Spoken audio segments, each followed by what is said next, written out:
أعوذ بالله من الشيطان اللعين الرجيم. بسم الله الرحمن الرحيم.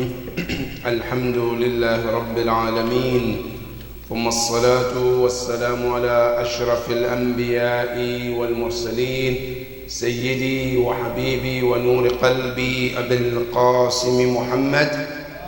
اللهم صل على وعلى أهل بيته الطيبين الطاهرين المعصومين الذين ذهب الله عنهم الرجس وطهرهم تطهيرا. صل على محمد وآل محمد.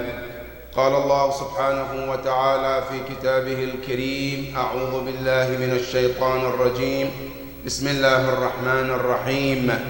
يا أيها النبي إذا طلقتم النساء فطلقوهن لعدتهن وأحصوا العدة واتقوا الله ربكم لا تخرجوهن من بيوتهن ولا يخرجن إلا أن يأتين بفاحشة مبينة وتلك حدود الله ومن يتعد حدود الله فقد ظلم نفسه لا تدري لعل الله يحدث بعد ذلك أمرا. صدق الله العلي العظيم. اللهم صل على محمد وآل محمد. عباد الله، أوصيكم ونفسي بتقوى الله. Dear brothers, dear sisters, Assalamu alaikum wa rahmatullahi ta'ala wa barakatuh. All praise belongs to Allah subhanahu wa ta'ala for all His blessings, which if we are to count them, they are countless. We thank Allah subhanahu wa ta'ala for those blessings, the ones we can see and recognize and the ones we can't see. The one He already given and the one He continues to give and the one He is to give in the future. May the peace and blessing of Allah be upon our leader, our example, our Prophet Ar-Rasul sallallahu alayhi wa alihi wa sallam. Allahumma salli. And also the peace and blessing of Allah be upon his household, the Ahlul Bayt alayhim salam, the chosen ones, the most knowledgeable ones, the trusted ones of Allah and the Prophet. And may the Almighty Allah count us among the true followers of Allah and the Prophet and Ahlul Bayt alayhim salam. Sallu ala. My brothers and sisters, another day to remind one another about Allah. Every Friday, it is wajib upon the Imam leading the Salat to remind himself and remind the audience about taqwa Allah subhanahu wa ta'ala. As a weekly reminder, Allah made it mandatory every Friday that we have to remind one another. And based on that, I want to remind myself and remind all of us about the saying of our Prophet Ar-Rasul sallallahu alayhi wa alihi wa sallam. Allahumma salli ala. He said, Khislatun man lazimaha. There is a quality, a character. Anyone, man lazima, male or female, who adopts this character and this quality and continue to practice it, the Prophet says, ata'athu dunya wal akhirah. He says the entire universe and the hereafter will be in that person's obedience. Meaning, the world and the hereafter will be completely under your control. Then the companions, they ask, Ya Rasulullah, which quality is this? Ya Rasulullah, can you share with us? فَقَالَ رَسُولُ اللَّهِ. Then the Prophet responded to them and he says, قَالَ هِيَ مَنْ أَرَادَ أَنْ يَكُونَ أَعَزُّ النَّاسِ. So let me explain to you even more. The Prophet says, whoever wants to become the most honored person on the planet, the most honored, person on the planet. من أراد أن يكون أعز الناس على الأرض, he says, فليتق الله. He said, fear Allah. When you fear Allah, Allah has placed everything in this universe to be in fear of you. And not only to be fear of you, also to be under your service and your guidance. The Prophet is told us. But all you need to do is what? Now, somebody can ask, did anybody ever fear Allah and Allah gave him the dunya and what exists in it? I say yes. One example, Nabi Allah Sulaiman. Nabi Allah Sulaiman, what is taqwa? Allah gave him the control of everything you can think of. Allah subhanahu wa ta'ala said, the air that grows in the air that we breathe in, Allah said, we gave him the control of it. The ocean, the birds, they all were under the control of Nabi Allah Sulaiman.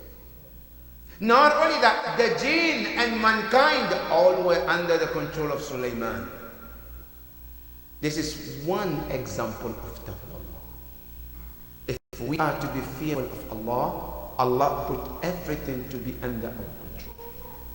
May the Almighty Allah subhanahu wa ta'ala give us the tawfiq to do so, Ya Rabbal Alameen. My dear brothers and sisters, our khutbah today is continuation of our last week khutbah, which we started up last 2 weeks khutbah, which was about the causes of divorce in our society. Today, if you look at the research that is made out there, the number of the marriages and the number of divorce that comes after the marriage is scary. And it's scary not just because in America, and we're talking about the globe, the world, the number of divorce is very, very high. And we started last 2 weeks to talk about some of the causes of it.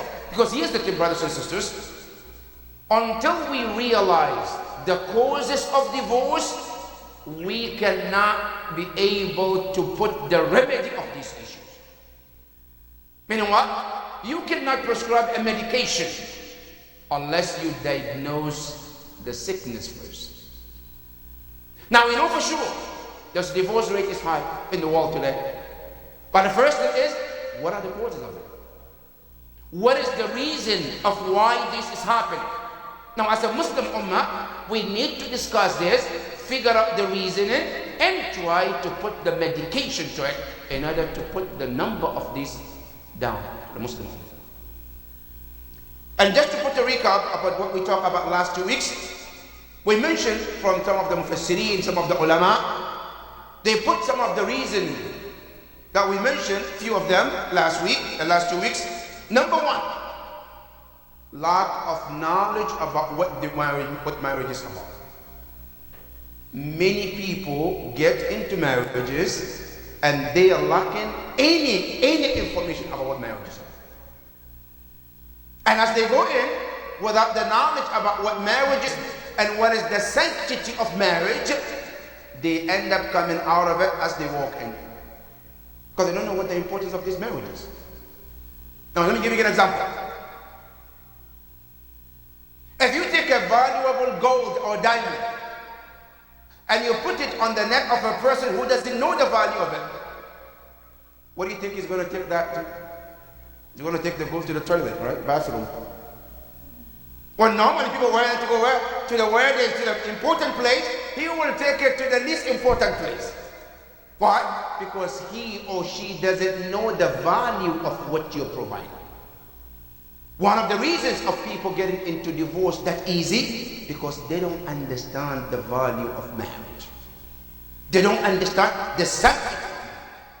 That is number one. And we mentioned about that. And number two, we mentioned also one of the reasons where the researchers have put together is the distance between husband and wife. You see, people, before they get married, they're very close. They talk, they go out, they do things.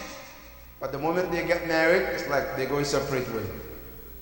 They live under one roof, but as if they are roommates. They are not husband and wife anymore. They even hardly to talk. They even hardly to sit on the table to talk about things. This distance has created more reasons of divorce.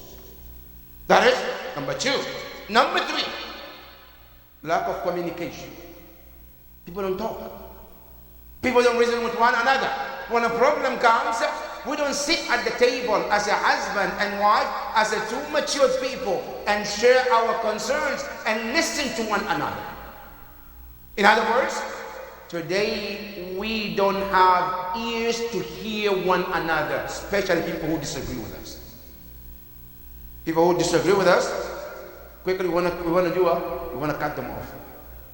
But when you go to the Quran teaches you and I that you need to learn from Allah how to listen to someone who disagree with you. Allah is the creator. Allah is the provider. Allah is in control of everything. Shaitan disagree with Allah. Allah listen to Shaitan and have a communication with him back and forth, and he didn't crush him just because he disagreed with Allah. Can you find any democracy in the world like in the Quran? Where Shaitan is telling Allah, I will do this, I will crush your servant, I will misguide them, I will do, and Allah was listening to him. Until he finished, Allah said this part 2, right? As inna ibadi laysa laka alayhim sultan. Yes, you say what you're gonna do. But let me tell you, my true servant, you got no control over them. But you go, do whatever you want to do. But at the end, you and them will come back to me. And then we'll figure out how things are going to happen. That's Allah. Is listening to Shaitan, even though he disagrees with Shaitan. This is not just there, Allah wrote in the Quran just for us to read. It's to learn from becoming what? Tolerant with people who disagree. It's okay to sit on the table with a person who disagree with you, who dislike you. Our Imams, they did that. They sat on the table with Muawiyah, who doesn't agree with them, and they listened to him, and they came to some sort of agreement. These are all teachings of Ahlul Bayt alayhi salam. Today, we are not willing to sit down and listen to my wife or to my husband who disagree with me. And the moment he or she disagrees, I have to cut them off. That's it.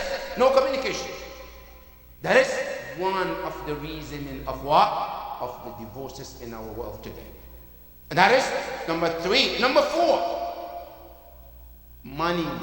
وَمَا أَدْرَاكَ مَا money. Money. وَمَا أَدْرَاكَ مَا الْمَالِ. Which Allah says, الْمَالُ وَالْبَنُونَ زِينَةِ الْحَيَاةِ الدُّنْيَا. Money is one of the biggest issues, which causes a lot of divorces too. And we mentioned last 2 weeks, that many of divorces that occurred here in America mostly happened in where? Between January and April. And you know why, right? Tax season. That's why people file taxes, right? That's why the return comes back, right? I want this amount. No, you have to get less. No, I work more. I put more. And then that causes what? A lot of divorces at that time because of money.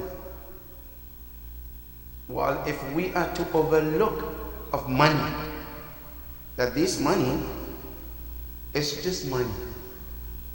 And this money shouldn't be important than the relationship that we are into with one another. This money, it can be good if we look at it as a way to better our relationship. But our relationship is much more important than what? Than this money. But unfortunately, we don't look at this way. And that is one of the causes of divorce. Now, we talk about this, but today, as we continue, one of the causes of divorces, that is number 5, and I want you to listen to this, brothers and sisters. This, number 5, is parents and in-laws. And I'm going to repeat again. In-laws. Father-in-law and mother-in-law. Some of them, not everyone. Some of the father and mother-in-laws are the reason of divorces. And I'm going to explain to you. And not only them, also sisters-in-law and brothers-in-law too. How does it happen? Some parents-in-law, unfortunately, when their son get married to a daughter or to a woman, they feel, this goes first and foremost to the women, most of the mothers, they feel that because when I was in Pakistan, when I was in India, when I was in any other country in Africa, my in-laws were so mean to me. They treated me so bad. So guess what? Now is the time to revenge. So what happened? This poor sister whom my son married, now all what I went through when I was newlywed, you have to pay for it too. Why? Because that's how I got treated. So whatever I went through, being disrespect, being what, you have to take it now because that's how I got treated. That's one of the problems. That this poor sister who was married in that house, she have to take all of that because you as a mother-in-law, you were treated badly by your in-laws. This is one of the divorces. This sister, she couldn't take it after some time. She said, look, guess what? I'm out of here. And the saddest part, the son-in-law, he becomes like between a hammer and a nail. Right? Now, he doesn't know how to please his mother, right? Because if he pleases the mother, when he goes home at night, Allahu Akbar. Look what is happening in the room. Because that sister, she's going to bash him for not standing for her towards his mother. Right? And if he stands by his wife, then guess what? The mother says, what do you think you are? I'm your mother. I gave birth to you. Why would you stand? And this becomes like, I don't know what to do. Now, should I please her and then have to go to Jahannam? Should I please her and then have to stand at the border with Allah? Which one should I take? That is one of the problems in-laws create in marriages. And in some marriages, the father-in-law has said, look, I don't want to get involved. You having a problem, you deal with it. I don't want to talk with my wife. I don't want to talk to you, my daughter. You deal with it. Leave me alone. He just went way out. Because he has enough to deal with, he doesn't want to deal with anything. And in some cases, no, the father-in-law, the mother-in-law, they both come together to give these poor women called the daughter-in-law all the hardship in that house. And finally, she felt like, you know what, I'm leaving. That is one of the causes of divorce. That's number one. Number two, the same in-laws. Sometimes not only they want to put the pressure on the sister because of what they went through, they feel that their son is stolen by this woman. That's what they feel. My son got married, so the kind of love my son used to give me, now he's going to give to her. So I have to what? I have to fight this woman to get my son back. In many marriages, when a son takes his wife to shopping, as he walks in the house, the mother says, okay, what did you buy? Okay, I bought this, I bought that, okay, this was too expensive, you have to return it back. She doesn't deserve that one. Not only that, okay, look at it. Why did he buy all of this? Okay, guess what? You go give her, tomorrow is my turn. Tomorrow, you have to take me to the shopping and you have to buy me more than what you bought her. Then I can feel good about it. It's like a competition between his daughter and the wife and the mother. And this son, he is now between the mother, and he doesn't know how to please the mother and how to please the wife. That is one of the issues that leads to divorces in our society. But and this goes to those in-laws, the mother-in-law and the father-in-law. This is where you have to listen, brothers and sisters. Those in-laws.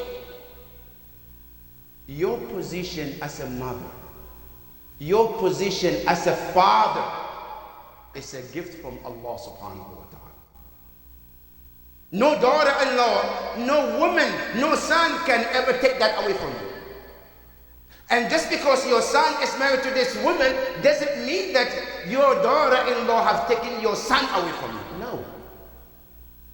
That position of being mother, Allah is the one who gave you and honored you with that. This woman who is a wife to your son, she is just married to your son. Her position is lower than you. You as a mother, you are here. Now don't put yourself that low to the level of being what? to being a daughter-in-law. Because the position that Allah put you is already higher. That's something to remember.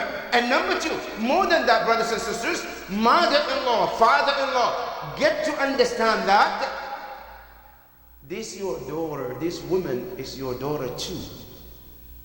That's why in English we call daughter-in-law. She's your daughter too. If you treat her good, it goes back to you too. Especially if you have daughters too. The way you treat your daughters-in-law gets to, because you have to know one thing, brothers and sisters. Something we normally forget. In America, there's a saying, what goes around comes around. And Quran in Islam said the same thing too. There's a saying, Kama tudin tudan. The way you treat others, that's how you're going to be treated. Now, not necessarily that you're going to get the same treatment, but your son or your daughter will pay it one way or another. So treat this woman that your son has married as a good child. Now, that doesn't mean that if something is going wrong, you shouldn't come into, you shouldn't talk, you shouldn't advise it. No, you should. But don't get yourself too much involved about your son and his wife's relationship. You have to remember to know what is the limit where you have to stop and where you can get involved. That is one of the issues when it comes to the parent. Now, when it comes to the sisters and brothers-in-law, they also have a problem too. For example, some marriages, the sister-in-law, she got married, she got treated bad, and she came home, she got divorced. Now her husband and his wife are in good terms. She becomes so sad. Now, why did my marriage didn't work? And my brother and his wife are having good time. Now I have to create a problem so they too can have a miserable life. And then what happened? This sister-in-law, she started bargaining and disturbing the peace of this sister because she is married to her brother. And this turned to what? To a problems in many marriages where at some point the daughter-in-law can no longer continue and end up in divorce. That is one of the causes of divorce in our society. That is number 5. Number 6. One of the causes of divorces is this, brothers and sisters, and this goes to the brothers, and it's what we call laziness. Some brothers are lazy. They don't like to work. They like to sit on the couch, watching TV the whole day long. They don't want to go out and work. Well, in Islam, you as a husband, you as a man, it's your responsibility to get out there and work and take care of your wife. Yes, in this society, women work too. Yes, it's fine. If she wants to help, that's fine. But it's not her responsibility to pay your bills as a husband. It's not her responsibility to pay the mortgage as you're there. Now, if you're sick, that's one thing. But I'm healthy. I can work. But I chose not to work. What? Because my wife is working and she's making good money. And you know today, my dear brothers and sisters, the problem has got to the point, our brothers, when they want to get married to their sister, they ask, what kind of job she's doing? How much she's making? Right? Now, he wants to know so he can relax. That he doesn't have to work harder because she's taking more money. Dear brothers, if we're talking about Islam, this is what you need to know. In Islam, when you marry a woman, even if she is the richest woman on the planet, right? She is not required to spend her penny on you. If you are the poorest guy on the planet and you marry her, the richest woman, it is your responsibility to go out there, find a job, and take care of her. That's the Islamic responsibility. That's the Islamic teaching. That as a man, it's your job to go. Now, one job is not enough. Islam says find a second job. Second job doesn't make it. I say find a third job. That's your job. And let me be clear, brothers and sisters. As a husband, when you marry a woman, her food, what to eat, is your responsibility. And when I say her food, I don't mean the food that you always eat. According to the Maraja and Ulama, they say it has to be according to her standard, what she eats at her father's house before you marry her. You know what? If she eats at a certain restaurant and she eats certain food and you marry her, you are obligated by the Sharia to make sure that you meet that condition for her. Not only that, the clothes she wears is your responsibility as a husband. And not only you have to buy a clothes, you have to match the clothes that is her standard before you marry her from her father's house. Not only that, the house you keep her in, it has to be also match her standard that she came from. This is your responsibility as a husband. Now, many of us, we lack to do all of this. We just want to stay home, so the wife has to do all of that. And some of these women, they can do it, or they do it in 5 years, 6 years, 7 years, and they get tired. How long I'm going to keep doing all of this? When my husband, he's just at home, he's doing nothing, right? And I have to go out and do all of the work and come and take care of him. Why? This is one of the reasons of our divorce in the society. And men, we have to be man enough to take our responsibility. Being a man is not a beard. Being a man is not the muscles. Being a man is about responsibility. When I say I'm a man, meaning I'm taking care of my responsibility. My wife, my children, their needs is my job. And that is one of the problems, brothers and sisters, in our society. Men are now become women, and women are now become men in the society. Today, before, when a man comes to marry a woman, the first thing the woman will ask, what kind of job do you do? How much do you make? That's before, right? Today, men are asking this question to the sisters, so that they figure out how much she makes. Then, okay, if she's a doctor, she makes thousands of dollars, then yeah, she's qualified for me to marry her. But if she makes less, no, she's not good for me. While it's supposed to be the other way around, brothers and sisters. And that is one of the reasons of divorce in our society. That is number 6. Number 7. One of the problems in our society also is what we call domestic violence. Domestic violence. And this domestic violence that which happens in our families, in our homes, comes in 3 stages. Number 1, sometimes the violence can be physical, which is haram in Islam. As a man, you are not allowed to put your hand on your wife. It's haram. Look at all the maraja. It's haram for a man to raise his hand and hit a woman. It's haram. And let me tell you, brothers and sisters, even according to our maraja, they say if you do, by any chance, and you cause a bruise, then there is something called diya you have to pay. If you hit a woman and you cause a blood came out, there is a diya you have to pay to that woman. Islam doesn't allow you as a man to hit a woman. Now, as what Islam is saying, you should be the one to protect her, not to hurt her. Now, if you are the one hurting her today, if somebody comes to hurt her, what will you do? That is one of the violence that we have in our homes, in our marriages. Number 2, sometimes some men, no, they don't hit the woman. What they do, they have verbal abuse. Verbally, the way they talk, the way they describe this woman, who is called a wife, is un-Islamic. Sometimes you see a man with his wife at home, he calls her names that I cannot even mention on this member. Sometimes a husband calls his wife the names of animals.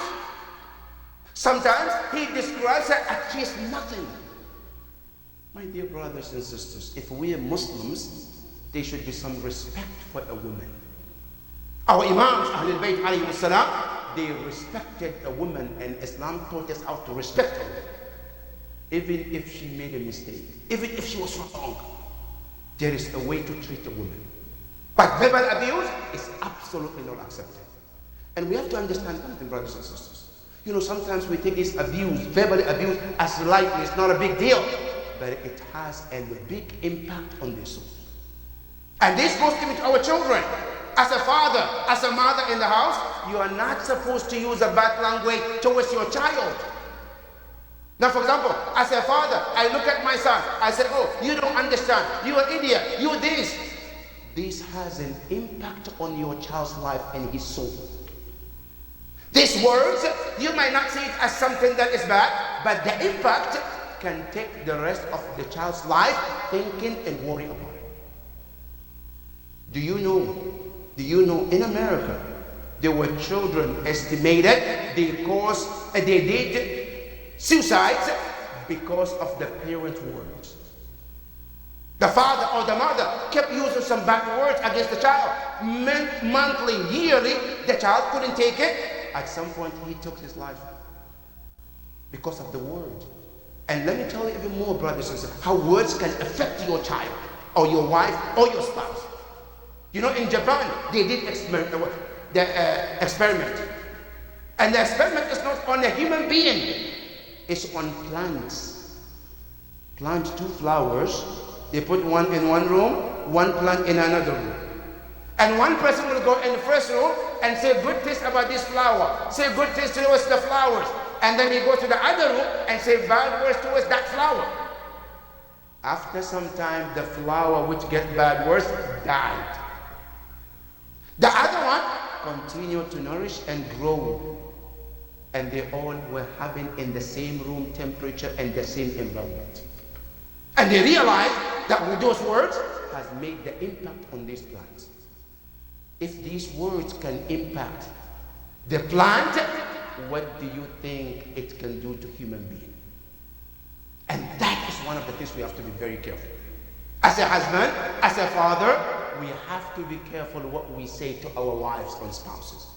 And that is number 2. Number 3, one of the abuses is mental abuse. Now, sometimes I'm not physical. Sometimes I'm not verbal. But my behavior around the wife causes her to become what? To be sad all the time. Because some of the men at the home, when they're angry, they don't talk to the wife. They don't eat her food. They don't mingle with her. They have nothing to do with her. Right? And you live in that society, in that environment. You don't talk to her. You don't do anything with her. And you haven't even said anything to her. That is a mental torture. You haven't said a word. But that behavior can cause her to be in a bad situation. And Islam doesn't allow that. What Islam taught you and I is mentioned in the Quran. When a wife misbehaves and you started to see something going wrong, what the first thing Quran says, you sit and talk to her as two mature people. And Quran says, وَاللَّاتِي تَخَافُونَ نُشُوزَهُنَّ. The women that you started to worry about their behavior and about their character, Quran said, فَعَذُوهُنَّ. Sit with them, counsel them, talk to them. That's the first thing.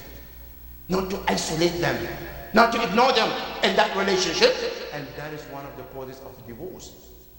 That is number 7. Number 8. One of them also is about over wanting what more than one can afford. More than what a husband can afford. You know, we live in a society where men are working, they're making some money, but a wife should not ask the husband more than what you know your husband cannot afford. Just because your neighbor is having what you want and your husband is not providing. And some cases, no, the vice versa. A husband wants something more from the wife what she cannot afford. If we as a husband and wife, we have to understand one another's need and ask one another based on what we can and what we cannot.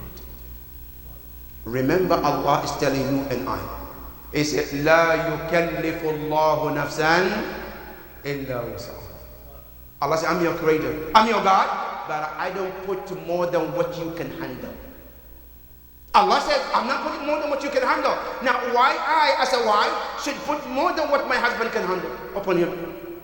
Not only that, why as a wife, why as a husband, should I put more than what my wife can handle? That is one of the issues that comes in the marriages. And we need to learn all of these if we are to ask and demand something that is within the capacity of a husband, something that is within the capacity of a wife, we can cope and work together as a team and achieve the goal that we want in the marriage. These are some of the issues, brothers and sisters, that our scholars have mentioned, right? And another one is also about culture. Culture differences. You know, in marriages, if we all want to bring our culture, then there will be a disaster. The culture is a way of life. Now, every nation, every group of people, they have their way of life. Now, that way of life sometimes is within the teaching of Islam, and sometimes it's off the teaching of Islam. If a culture is within the teaching of Islam, Islam says it's welcome. If the culture is outside the teaching of Islam, Islam says leave it alone. And that's what we saw. When the Islam came at the early stage of Islam, the Prophet saw some cultures which is against Islam. Islam said, no, push it aside. That's not something you should do. And the cultures that is good and within the logic, within the understanding, Islam says take that culture and act upon it. If we come from different cultures, my wife and myself, we are different cultures. Yes, but the culture that I have is unreasonable. I have to push it out and come up with the Islamic culture. Because every Islamic way of life is logical. Every way of Islamic way of life is philosophical. And that is how we have to adapt.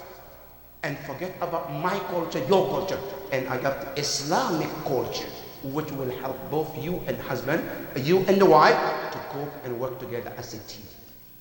And with that, you can work together to achieve the goals that is needed.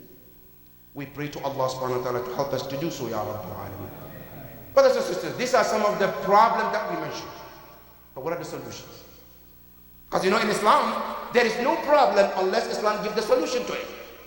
Now, last 2 weeks and this week, we talk about the issues. Inshallah, if Allah gives us a life next week, we're going to present what are the solutions of Islam towards all of these issues. Where do we start?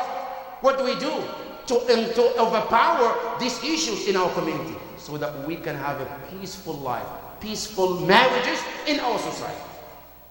Because remember, my dear brothers and sisters, every time a family is broken, every time marriage is destroyed or dissolved, the one that is happy is nobody but Shaitan. And he tells us, the Prophet says, when divorce takes place, the throne of Allah shakes. That is the last thing Allah wants from us. So let's do what pleases Allah, not what angers Allah subhanahu wa ta'ala. And I pray to Allah subhanahu wa ta'ala to help us to do so, Ya Rabbil Alameen. Bismillah ar-Rahman ar-Rahim. Wal asr inna al-insana lafi khusr illa alladhina amanu wa amilu as-salihat wa tawasaw bil haqq wa tawasaw bis sabr. Sallu ala Muhammad wa ali Muhammad. Sallu.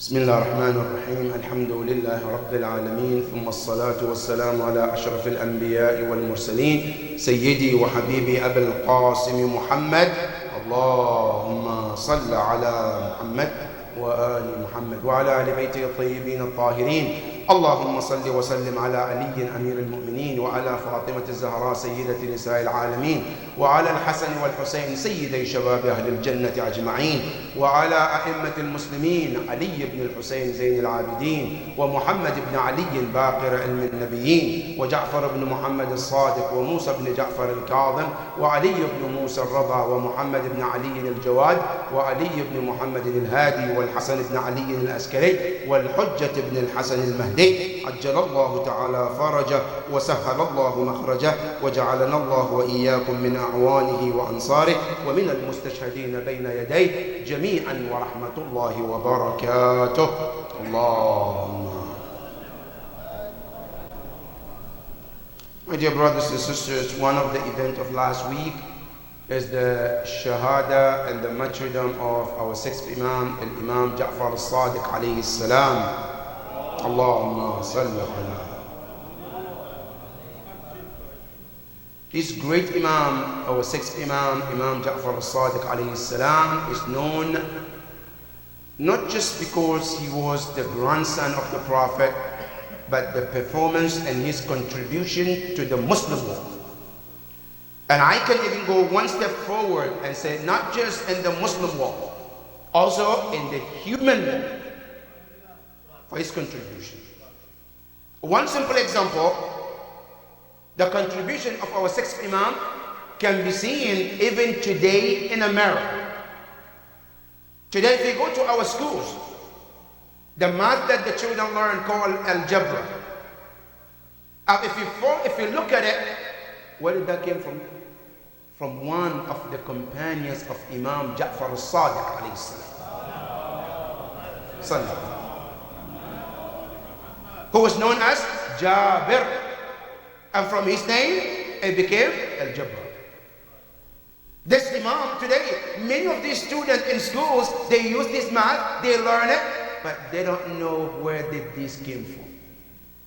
And this is from 62.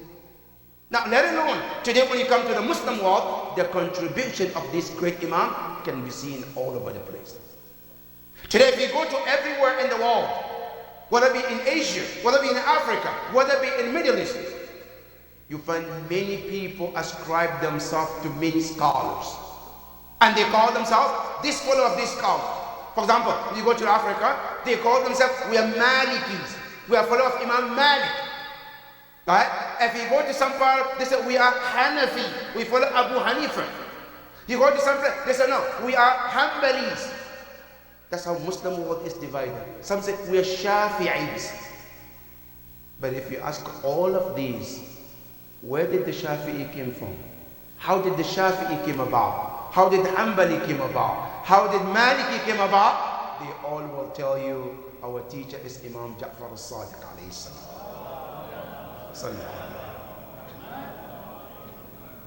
That is the contribution of this great Imam.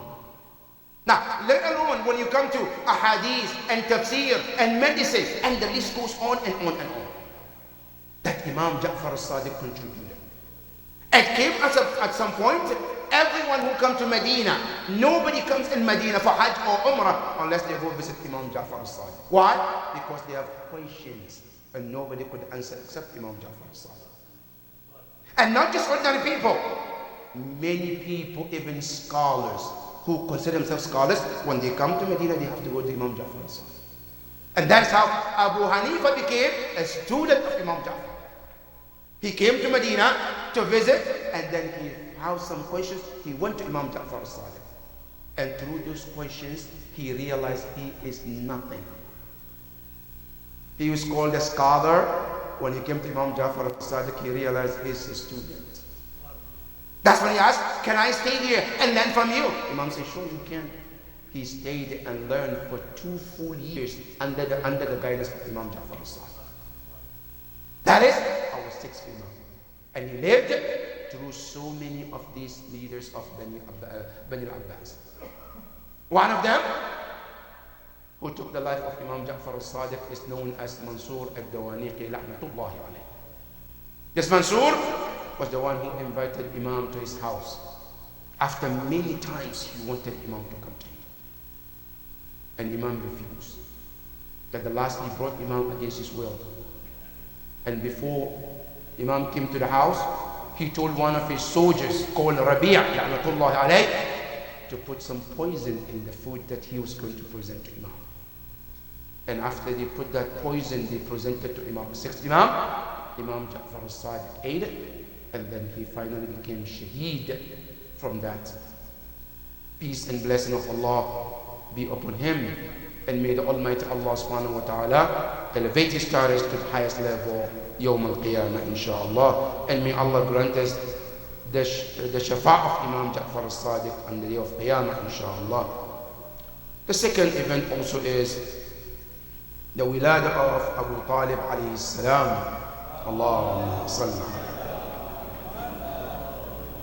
You know, Abu Talib is the father of Imam Ali alayhi salam.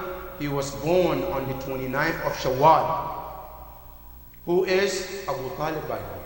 So many people think Abu Talib because he's the father of Imam Ali alayhi salam. Yes, he's father of Imam Ali. There's no doubt about it. But there's more to it. That Imam Ali alayhi salam is not the only reason why Abu Talib deserves our attention and respect and honor. One of the reasons is because Rasulullah said so. Today, every Muslim who says the Shahadatain, you owe Abu Talib one way or another. You know why? Because Rasulullah said, he says, لولا مال خديجة وسيف علي وحماية أبو طالب لما قام لهذا الدين من أمره. He said, if not because of three individuals, you and I wouldn't experience this Islam. One of them is Khadija. What did she do? He said, her money, her wealth that she contributed to Islam. The second, he says, Ali ibn Abi Talib, his sword that he stood and fought. And the third one, the protection of Abu Talib from the one.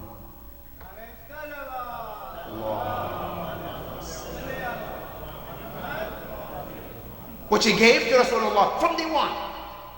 After the grandfather passed, Abu Talib came in the picture. He took Rasulullah. And not only protected Rasulullah, he protected him more than his own children. And the narrator said, at night when his children are asleep, the Prophet, Imam Abu Talib will come and pick Rasulullah and put him way inside the room and take one of his sons and put him at the door. Why? So if an enemy comes to kill Rasulullah, there is chances to kill his son and not Rasulullah. That's how much he was protecting Rasulullah. That's how much Rasulullah loves Abu Talib. And that's why the year he died, Rasulullah calls it what? Amul Huzn. That is the contribution that he gave. That's why we all owe Abu Talib. We pray to Allah subhanahu wa ta'ala to increase his level in Jannah ya Rabbil Alameen. May Allah subhanahu wa ta'ala give us the love of Abu Talib alayhi salam. And may Allah subhanahu wa ta'ala give us the shafa'ah of Abu Talib yawm al-qiyamah inshaAllah. We pray to Allah subhanahu wa ta'ala, brothers and sisters who are sick, may Allah give them the fastest recovery, Ya Rabbil Alameen. We have mu'mineen and mu'minat who are going through difficult time. Ya Allah, make it easy for all of them, Ya Rabbil Alameen. Bismillah ar-Rahman ar-Rahim. Inna a'tainaka al-kawthar. Fasalli li rabbika wanhar. Inna shani'aka huwa al-abtar. Sallu ala Muhammadin wa ali Muhammad.